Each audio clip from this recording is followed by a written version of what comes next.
That revelation we have to show it's from God, right? From the entity that we talk about, right?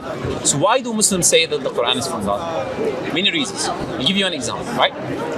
One example is the Prophet Muhammad, he existed 1,400 years ago.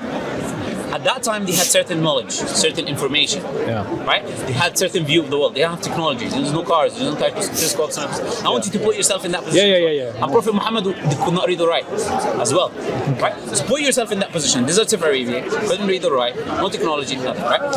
And then Prophet Muhammad talks about the future, and everything he says happens the way he says it. He says it. Now, he's a criteria. The criteria is he makes multiple predictions, 10. They are before the event. The predictions are not self-fulfilling. He doesn't say the book is going to fall and he drops the book, right? And it is clear predictions. Clear and specific, not just vague information like Nostradamus and this nonsense that you used to say, right? But actually clear thing. Okay? Now, with this criteria, can any human being know the future 1,400 years ago and talk about the future even today? I would say depend on the level of specificity of these predictions. Specific predictions. Okay, it depends. Tell me this prediction. Give me a few examples. To make these. Prophet Muhammad said, specifying the Bedouin Arabs. So not all Arabs are Bedouin. Bedouin Arabs are a group of Arabs, right? Bedouins are, do you know what Bedouins are? Bedouins are people who live in the desert with tents and things like that. They don't have buildings and civilizations, right? So the people who live in deserts, they're called Bedouins, right? Prophet Muhammad said you will see the Bedouin barefoot Arabs. Barefoot, they're not wearing shoes and this and that. You will see the Bedouin barefoot. Yeah, you see these Bedouin Arabs, they're barefoot, they're walking. He's just saying they're very primitive. That's what he's saying by barefoot, right? You will see them competing in building the tallest buildings. Where is the tallest building in the world today? And the Arabs, in Dubai or Burj Khalifa in Dubai. Khalifa. Do you know 50 years ago Dubai was a complete desert? How did it change? Oil. Prophet Muhammad said the earth will puke its treasures. And money will become abundant within you, Arabs. Well, to me, that might be a bit general. Again, And, okay, let me if you don't put a time limit. I'll tell you why it's not general, but I'll give you time specific ones as well. But I'll tell you why I wouldn't. Because you can make a prediction for the Chinese to be the tallest building, and I have 100,000 years in the future to test this. No problem. I'll tell you the difference as well. Okay. Difference is number one, the Arabs were a very primitive civilization. They're not the highest superpower in the world today like the Chinese, right? Right? It's not a fair comparison, right? Okay. Prophet is talking about very primitive people. Those primitive people were between two major empires, the two biggest empires in the world, Roman and Persian empires. And these empires were expanding. Yeah. So you don't even know if tomorrow there will be Arabs anymore or they will be extinct to begin with, right? Yeah. Okay? The Arabs were not known to build tall buildings. What the Arabs used to do is to build, even in the floor to hide from the heat, they used to build in the floor, right? The people who are known with buildings are the Romans and the Persians and these type. So if you want to make just a prediction to be easy, it was not the easiest of predictions. Let's agree on that. You will say, the Romans and Persians will be good, right? So, and to say the earth will puke its treasures, and to say that money will become abundant within you as well when they were poor nations. Yeah, maybe it was too crazy. The earth pukes was not a treasure. Oil was not a treasure until today and technology. Okay, but he didn't speak about oil. He spoke about. Prophet Muhammad said things like gold and silver. He said gold and silver and things similar to gold and silver. And the oil today is called the black gold, literally. Yeah. Okay. Yeah. Okay. I mean, I'm very logical. So I mean, it's good. It's excellent. Okay. The point is, it is the idea of building up. You see what I'm trying to say? The more predictions I give you, the more you know for a fact he has to be a messenger of God, because he would not make all of these claims and all of these possibilities will happen to be correct in this way. Do you get what I'm trying to say? Yeah. So I'm just starting with you, giving you the beginning, right? Prophet Muhammad speaking about the future, right? Let me give you 3 or 4, or let's say around that, of predictions that were very specific. Like for example, Prophet Muhammad, when he was let me start with this before I give you those ones I'm saying about. Prophet Muhammad named the countries that will become Muslim. Maybe which countries? Countries that Islam will enter. Okay. Said Islam will enter to Egypt, Islam will enter to Syria, Lebanon, Islam will enter to Jordan, Constantinople, which is Turkey, India, Pakistan. He said Islam will reach there. And he said you will overcome the Roman and Persian Empire. And how do you find to enter? One thing is to enter, I mean, Islam or to take over that. Okay. When you get that country, right? Okay. And he said you will overcome the Roman and Persian Empire.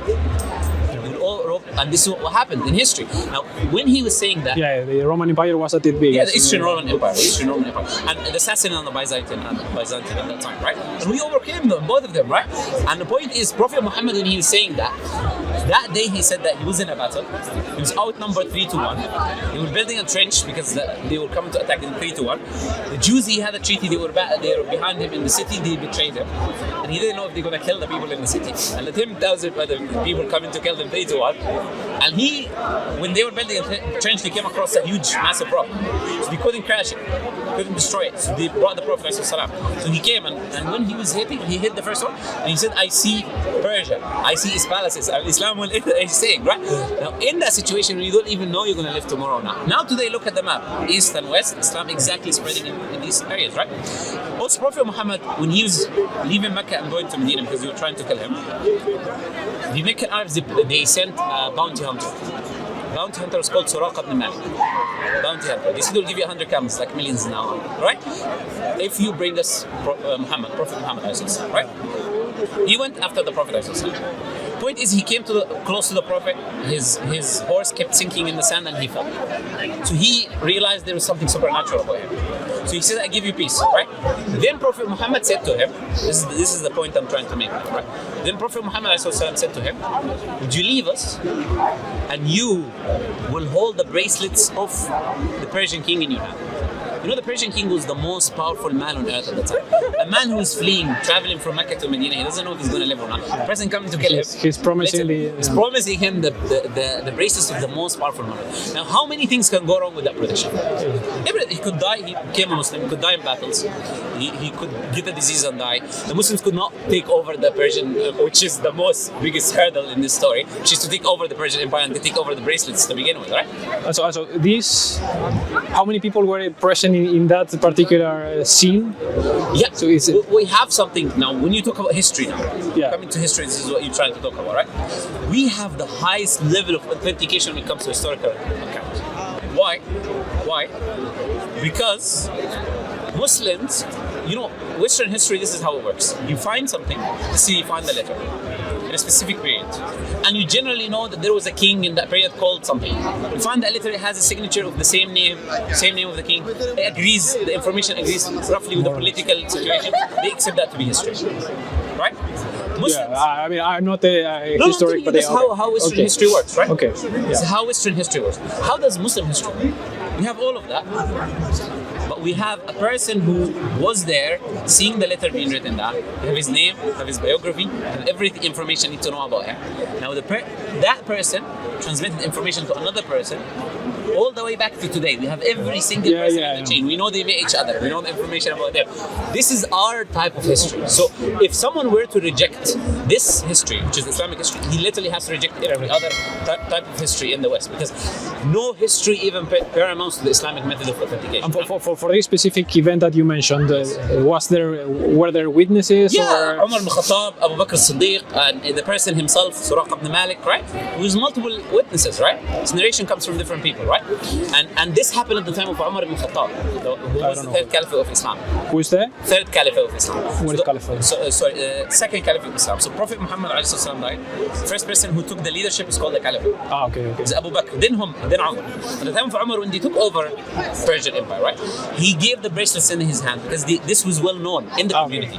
That's why other people reported it, because it was well known. Now imagine if you were alive, would you gamble the whole? Because look, every claim you make, literally, if it's disproven, the religion is false. And every claim you make, people will say, because everyone believes you're the messenger of God. Oh, the messenger told me this, or I heard the messenger say this about that person. So anything that you say is literally the whole religion is at stake, right? So that happened exactly at the time of Umar ibn Khattab, and he held the bracelets of the Persian king, the most powerful man on earth at that time, right? Also, Prophet Muhammad made a prediction about the Romans and the Persians at 618, 19, or 20. It's in that range, right? The Surah Rum was revealed. Surah Rum is chapter 30 of the Quran. It was revealed before Prophet went to Medina. The Prophet went to Medina in 622. Now remember the dates, right? Let's say 618. 618, the prophecy was made. 622, the Prophet traveled to Medina. Now what happened is, when the Prophet was in Mecca in 618 and 619, 620, the Persian Empire defeated the Roman Empire. He took over Antioch, he took over Damascus, he took over Jerusalem, which was the Christian Empire. It was the holy city of the Roman Empire. Right? They completely decimated the Roman Empire. If you look at any historian, this was the end of the Roman Empire. If you will to look, the Persian king sent a letter to the Roman king calling him a dog, and you come here like it was completely the decimation. Right now, what happened is the people, the polytheists of Mecca, they used to tease the Muslims because the Roman Empire was people of scripture and Muslims were people of scripture. The Persian Empire were polytheists, so they said they're polytheists like us, they're defeating you, and they used to mock the Muslims. Right? Yeah. So the Bedouin Arabs mock the Muslims because other polytheists are defeating people of the book, right? So then Allah revealed in the Quran that those Romans that you see that are defeated, they will come back and they will defeat the Persians. In 3 to 9 years, look at the date. It says in 3 to 9. Wow, that's in 3 to 9. You know the date that you're talking about, the date, right? In 3 to 9 years. By the way, the previous one was also date specific because it was the life of that individual. So his life could die anytime. Yeah. It's also date specific, right? So he said in 3 to 9 years, right? And it will be in a nearby land. The Romans will defeat the Persians. What happened is the Romans, they started their victory in the year that the Prophet traveled to Medina. 622 was beginning of coming back. He defeated the Persians in the Red Sea, just next to Saudi Arabia, the nearby land. Right? They defeated them by 624.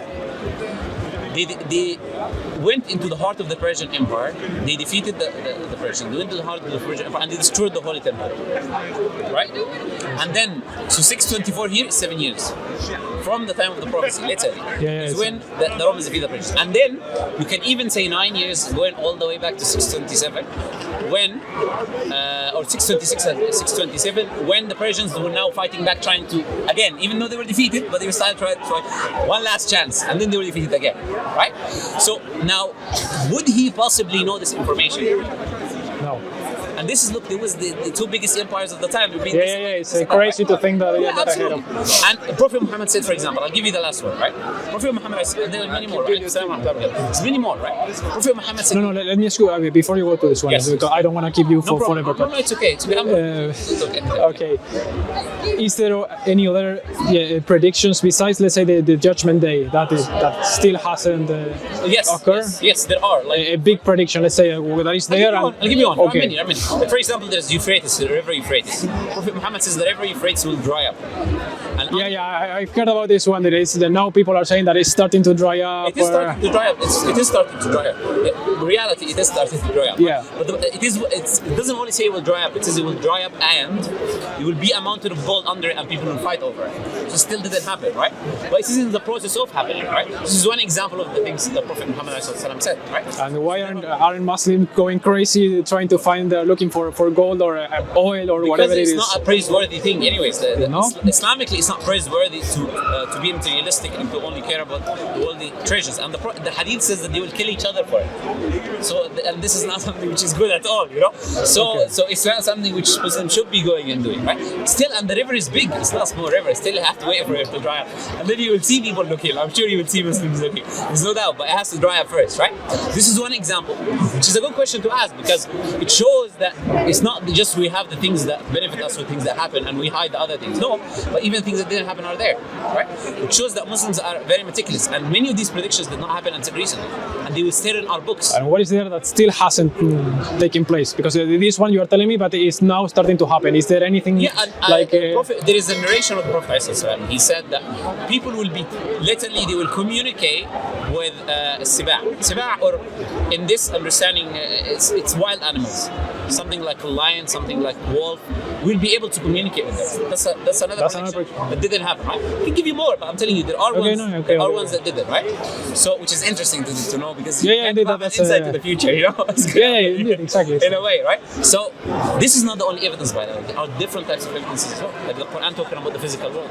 It talks about how life is from water, and we know everything biologically is from water, but the cells are 60 to 70% water, right? Quran talks about embryology and the baby growing every stage by stage. Professor Keith Moore, a Christian, he said that it has to be from God, right? He's a Christian, but he said the information here is the same information I see with the telescope. But 1,400 years ago, how would he know about this, right?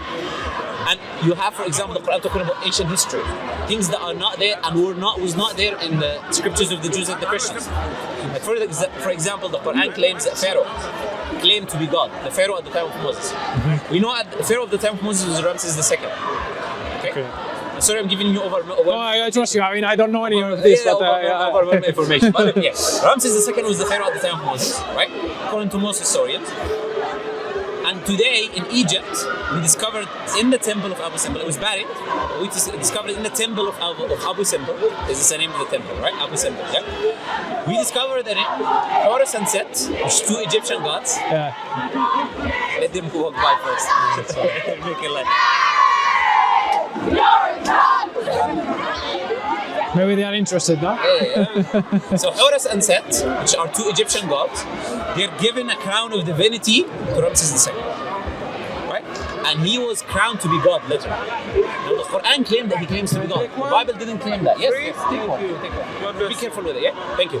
So how would you even know this information when we couldn't read the hieroglyphics until we discovered the Rosetta Stone, right? In 1799. We couldn't even know what the Egyptians believed. And this was not in the scriptures of the people of the book. And many examples like that I can give, right? But I don't want to be too long, right? I'll give you a few videos that has the information I was talking about, right? Then you can look at it, research it, and all of that.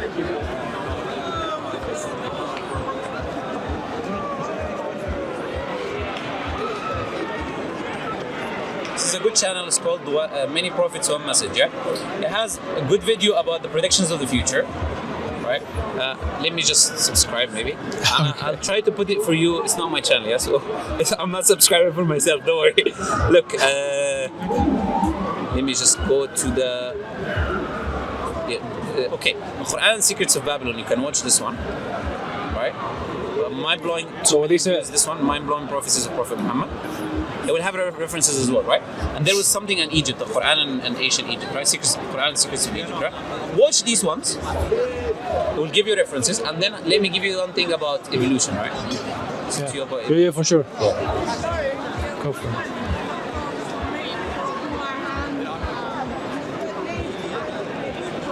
Yes. Okay, this is Dr. Iyad Quraibi. He's got a beautiful channel here, right? Yeah, you can subscribe. Yeah. There's videos. Look at the videos that talk about evolution, right? It's not. He has a big series. It's not all translated yet, but many of episodes are translated. Look at these episodes. I think even the one about the genome, 99%, as you were talking about. Yeah. It's translated. You find it there, right? I will. So, after doing your research, if this information is true, would you agree that it's reasonable to assume, and this is some of the, or reasonable to say, that this is from the Creator, or it would make sense for someone to? It would be enough for me to think and keep going. Okay, but you have to have a place in which you say, a threshold. Yeah, this is now the point, right? Yeah. So I would advise you to ponder on that, because sometimes Satan will just make you take more and more time for no reason, right? If there is enough evidence or enough to say that he could not have known this information, it would make sense to accept. Indeed, I think that's the threshold. Okay, yeah. So it's sometimes different for different people, right? So I like you being rational, which is good, right? Do you have any other questions for me? No, I think that's great. I don't want to take any more. No problem. Always pleasure talking to you. Anytime, come back. Same day, same time. If you have any questions, if you did find out something and you want to confirmation, I can easily answer it. Find a few things to worry you about. You're not from here, though, isn't it? Yeah. Maybe you'll come another. No, but I'm living in. You know, I have the email. Just email me. Okay. You have my email, yeah? Pleasure talking to you, man.